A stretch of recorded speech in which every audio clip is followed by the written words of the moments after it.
بس دړې وړو را کړه تن سپړل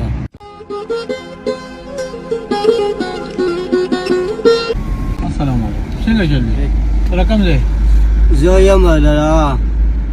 د منګال لم کړه مې راوړی جی کړه دې وړه هاي ته دې سره پوخ کار کې کنه نن صرف راغلی دې سره یاره یو شور زمي شدل ته لګي یو سره دې اړه پیجرم نا دیاله 100 روپے درته 800 روپے را 800 روپے کې وته خپل کریم کې لا ډوړې پته نه لګي ډوړې هم بخپل خوري ډوړې هغه وړي ها او دا دویم ځل ډوړې نشته نه تا ته روټه نه ملو زه چې کوم دین سار روته ما سکارونو وای پسې اوس اخیری چې کومه پیسې واسه پای مې پټرول واچول او روټه مام نه راخوړه دي بس تاسو له غم کو تاسو ملمانه کې زموږ ته مې وی ما د عملګری دې نه تاسو کوم چې دې دې کنه چې سب دومره کې روټه له سارا کې خیر دې کرز بیا چې واپس کله بده طرف تلم بیا بل درکم چې سره زه بس دومره کورې شمه د دلته ورټل ته ورشو بس او دیم قرض را سره وکړ قرض را باندې خوري ولې جیب کې سره پیسې نشته نه کنه بس سبکه بالکل سره نشته مړه دومره خو سره لګي ډیری کنه 20 روپے در سره د کری لپاره ول نور را سره روپې نشته او کومه له سالا شو شوې پکې نه بیا بس دا تاسو سیواله جی تاسو قربان دې پاګه ماته دې څه دا شلو به یې سره 20 دادی دې دا یو جیب دې سره نور پورې لک سمو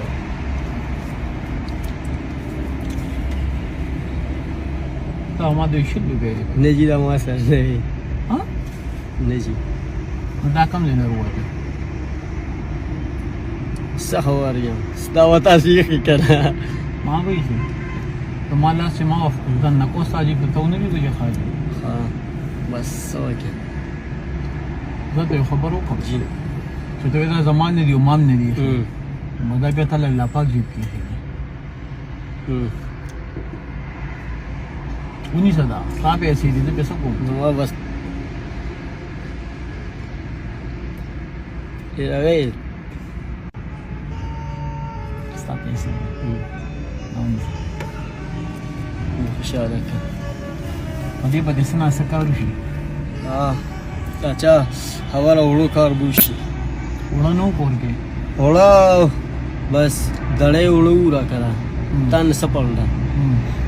وړو دا کوي نن به یو کار وکړي جی دا غوسه مزدوري ده حاجی دا خو چې ته کور ته ځې راستا په جیب کې پرتی صحیح ٹھیک شو دا 300 روپے دې د وړو شو چې ځان سره به یو د وړو ته وړم والے ابا مې وځه لا له خوشاله که ٹھیک شو کنه صحیح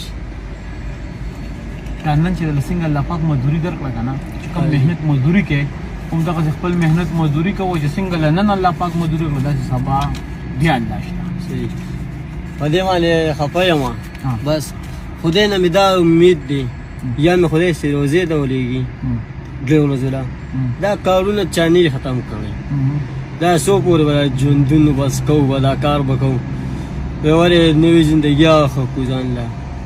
زکه د دې لپاره همت کوم زه یو ته ما کاکا څنګه چلې سره روزه راځي او زم نل کې دوړو دا لري کنه زه کور کې ملاشتا الله سروزه یا لارسم بس یا سروزه لارسم یا داتل دومره وسم نکیږي سروزه خولو سروزه لګاو کنه صحیح دا پیسې چې کومه تعالی ما درکړي جی دستا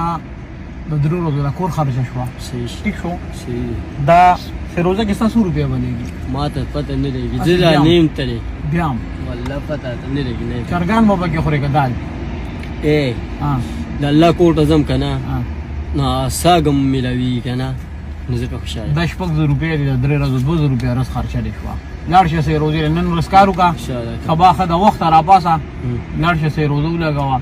دا 10 روپیا د راغی شوي دغه کمه 1000 روپیا چې مې درکړې دا وړو مور ته واده کړې دي دا به د وړو مور ته پری دی وته به دام خرچه شو وې لاړم سه روزي چې راشي بیا خپل مهنت مزدوري کوه بیا الله شته صحیح ٹھیک شو صحیح دی اوس ما ته اجازه ته بس رمانو کوم بس غریبو د سر سورې هر درد من په مخندای